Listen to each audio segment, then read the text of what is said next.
ವೇದಿಕೆ ಮೇಲೆ ಹೆಂಗೆ ಕೂರಿಸ್ಕೊಳ್ತೀರಿ, ಯಾವ ಶಿಷ್ಟಾಚಾರದ ಅನುಗುಣವಾಗಿ ನೀವು ವೇದಿಕೆ ಮೇಲೆ ಕೂರಿಸ್ಕೊಳ್ತೀರಿ. ಆ ಇಡೀ ಕ್ಷೇತ್ರದಲ್ಲಿ ಹಿಂದಿನ ದಿನ ಎಲ್ಲ ಕಡೆ ಫ್ಲೆಕ್ಸು ಕುಸುಮ ಅವ್ರದ್ದಿದೆ. ಕುಸುಮ ಅವ್ರಿಗೂ ರಾಜರಾಜೇಶ್ವರಿ ಕ್ಷೇತ್ರದ ಡಿಫೀಟೆಡ್ ಕ್ಯಾಂಡಿಡೇಟ್ ಅಷ್ಟೇ. ಜನ ಅವ್ರಿಗೆ ಆಶೀರ್ವಾದ ಮಾಡಿಲ್ಲ.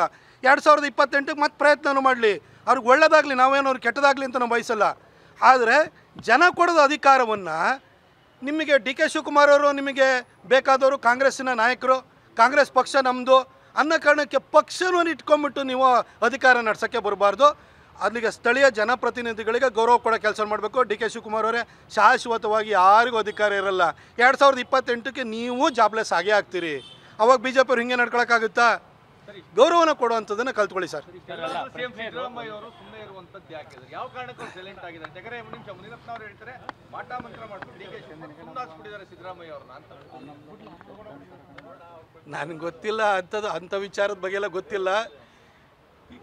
ಡಿ ಕೆ ಅವರು ಈ ರೀತಿ ವರ್ತನೆ ಮಾಡೋದು ನೋಡಿದರೆ ಸಿದ್ದರಾಮಯ್ಯವ್ರಿಗೆ ನಿಜವಾಗ್ಲೂ ಖುಷಿಯಾಗಿರುತ್ತೆ. ಯಾಕೆ ಅಂತ ಹೇಳಿದರೆ ಡಿ ಕೆ ಅವರು ಎಲ್ಲರನ್ನ ಪ್ರೀತಿ ವಿಶ್ವಾಸದಿಂದ 2.5 ವರ್ಷದಿಂದ ನಡ್ಕೊಂಡಿದ್ರೆ ಆ ಬೆಂಗಳೂರಿನಲ್ಲಿ ಆ ಬ್ಲ್ಯಾಕ್ ಬಕ್ ಕಂಪನಿಯವನು ಗುಂಡಿಗೆ ಬಿದ್ದೋಗಿದೆ, ಓಡಾಡೋಕ್ಕಾಗ್ತಾಯಿಲ್ಲ, ನಾವು ಬೇರೆ ಕಡೆಗೆ ಶಿಫ್ಟ್ ಮಾಡ್ತಿದ್ದೀವಿ ಅಂತ ಹೇಳ್ಕೊಂಡ್ರೆ ಏನು ನನ್ನ ಬ್ಲಾಕ್ ಮೇಲ್ ಮಾಡ್ತೀರಾ ಅಂತ ಕೇಳ್ತೀರಿ ಸರ್.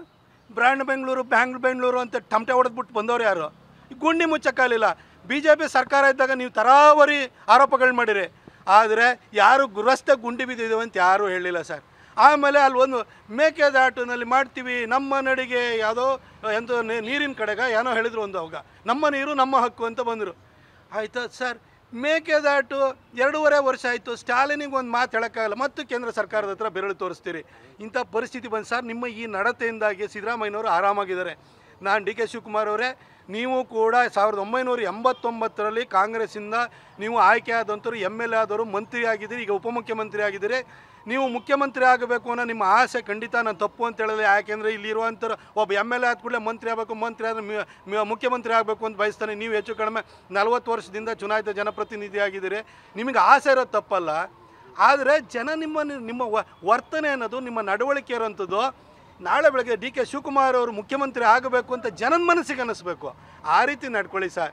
ಇಲ್ಲಾಂದರೆ ಸಿದ್ದರಾಮಯ್ಯನವರು ನಿಮ್ಮ ನಡವಳಿಕೆನೇ ಮುಂದೆ ಮಾಡಿ ಇವ್ರ ಕೈಲಿ ನಿಮ್ಮನ್ನು ರೂಲ್ ಮಾಡೋಕ್ಕಾಗಲಿ, ಇವ್ರು ಬಂದರೆ ಬರೀ ರೌಡಿಸಮ್ ಮಾಡ್ತಾನೆ ಅನ್ನೋ ಥರದ ನಿಮ್ಮನ್ನು ಬಿಂಬಿಸ್ಬಿಟ್ಟು ನಿಮ್ಮನ್ನು ಹಾಳು ಮಾಡ್ತಾರೆ. ದಯವಿಟ್ಟು ಇದಕ್ಕೆ ಆಸ್ಪದ ಕೊಡೋಕ್ಕೆ ಹೋಗಬೇಡಿ. ನಿಮ್ಮ ಬಗ್ಗೆ ಕನ್ಸರ್ನ್ ಇಟ್ಕೊಂಡು ಹೇಳ್ತಾ ಇದ್ದೀನಿ ಸರ್. ನನ್ನ ಪ್ರಶ್ನೆ ಅದೇ ಆಗಿತ್ತು. ಅಂದರೆ CM ಅದೇ ಗಾದಿ ಇತ್ತಲ್ಲ, ಆ ವಿಚಾರಕ್ಕೆ ಶಾಸಕರು ಬೆಂಬಲ ಅಂದರೆ ಶಾಸಕರ ಸಂಖ್ಯೆ ಇಂಪಾರ್ಟೆಂಟ್ ಅಲ್ಲ, ಹೈಕಮಾಂಡೇ ಮುಖ್ಯ. ಹೈಕಮಾಂಡ್ ತೀರ್ಮಾನ ಮಾಡುತ್ತೆ ಅದನ್ನು, ಯಾರು ಯಾವಾಗ ಎಲ್ಲಿರಬೇಕು ಅನ್ನೋದನ್ನ ಅಂತ. ಅವರ ಹೈಕಮಾಂಡ್ ತೀರ್ಮಾನ ಮಾಡೋವಂಥದ್ದು ಇಷ್ಟೇ. ಪ್ರತಿ ತಿಂಗಳು ಡಿ ಕೆ ಏನಾದರೂ 100 ಕೋಟಿ ಕಳಿಸ್ತಾ ಇದ್ದಾರೆ ಅಂತಂದರೆ ಸಿದ್ದರಾಮಯ್ಯ 150 ಕೋಟಿ ಕಳಿಸಿದರೆ ಸಿದ್ದರಾಮಯ್ಯ ಅಧಿಕಾರದಲ್ಲಿ ಮುಂದುವರಿತಿರ್ತಾರೆ. ಡಿ ಕೆ ಒಂದು 200 ಕೋಟಿ ಕಳಿಸಿ ಸಿದ್ದರಾಮಯ್ಯವರು 50 ಕೋಟಿ ಕಳಿಸಿದರೆ ಡಿ ಕೆ ಮುಂದುವರಿಸ್ತಾರೆ. ಇದು ಅವ್ರ ಹೈಕಮಾಂಡ್ ನಿಯಮ ಇರುವಂಥದ್ದು. ಅವರಿಗೆ ಇದು ಈ ಸಾರ್ವಜನಿಕ ಜೀವನದ ಬಗ್ಗೆ ಅವ್ರು ಮಾತಾಡ್ತಿಲ್ಲ. ಅವ್ರ ಹೈಕಮಾಂಡ್ ತೀರ್ಮಾನ ಈ ಥರ ಇರುತ್ತೆ. ಸೂಟ್ ಕೇಸ್ ಯಾರು ಜಾಸ್ತಿ ಕಳಿಸ್ತಾರೆ ಅವ್ರ ಅಧಿಕಾರದಲ್ಲಿ ಮುಂದುವರಿತಾರೆ.